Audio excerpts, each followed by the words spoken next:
মামলার শুনানিতে পার্শ্ব শিক্ষকদের যারা আইনজীবী জোরালো সওয়াল করেন তাদের প্রধান কী কী যুক্তি ছিল, তার মধ্যে মেন যে যুক্তি, মূল মামলার অংশ নন।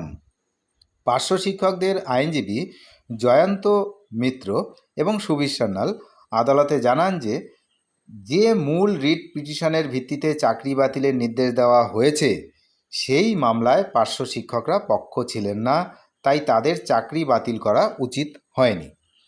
নিয়োগের নিয়মভঙ্গ, পার্শ্ব শিক্ষকদের নিয়োগের নিয়ম এবং যোগ্যতা বিশেষ করে অ্যাপটিটিউড টেস্টের ক্ষেত্রে সাধারণ শিক্ষকদের থেকে ভিন্ন ছিল। তাদের ক্ষেত্রে শিক্ষকতার অভিজ্ঞতাকে অ্যাপটিটিউড টেস্টের বিকল্প হিসাবে গণ্য করা হয়েছিল। আচ্ছা, দুর্নীতির অভিযোগ ভিত্তিহীন। একক বেঞ্চের রায়ে যে বিশাল দুর্নীতির কথা বলা হয়েছে তা মূলত মিডিয়া রিপোর্টের উপর ভিত্তি করেই তৈরি, যেমনটা আগের শুনানিতেও কিন্তু বলা হয়েছিল, এবং এটি সঠিক নয় বলে পার্শ্ব শিক্ষকদের আইনজীবীরা দাবি করেন। আর বর্তমান পরিচয়, পার্শ্ব শিক্ষকরা এখন আর পার্শ্ব শিক্ষক নন, তারা এখন প্রাথমিক শিক্ষক হিসাবে নিযুক্ত, তাই তাদের পুরনো পরিচয়ের ভিত্তিতে বিচার করা উচিত নয়। এটা হলো পার্শ্ব শিক্ষকদের আইনজীবীদের বক্তব্য। এবার হচ্ছে অব্যাহতিপ্রাপ্ত ক্যাটাগরিদের বক্তব্য। জমির বিনিময়ে চাকরি পাওয়া এবং স্বাধীনতা সংগ্রামীদের পরিবারের সদস্যদের মতো অব্যাহতিপ্রাপ্ত ক্যাটাগরিদের আইনজীবীরাও কিন্তু আদালতে তাদের বক্তব্য তুলে ধরেন।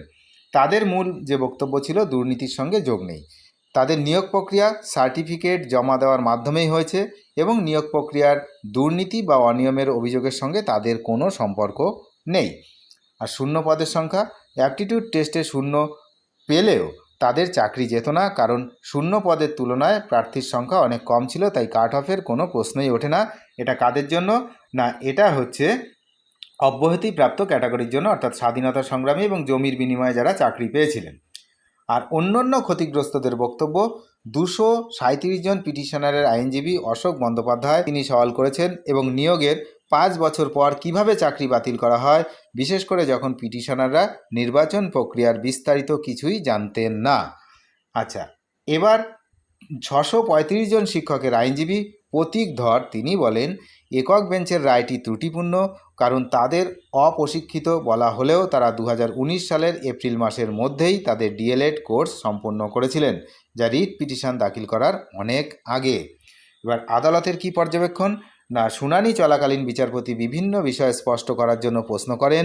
পার্শ্ব শিক্ষক এবং প্রাথমিক শিক্ষকদের মধ্যে পার্থক্য, বিভিন্ন ক্যাটাগরির জন্য অ্যাপটিটিউড টেস্টের প্রযোজ্যতা ইত্যাদি বিষয় তিনি জানতে চান। এই মামলার পরবর্তী শুনানি 14 জুলাই 2025 ধার্য করা হয়েছে।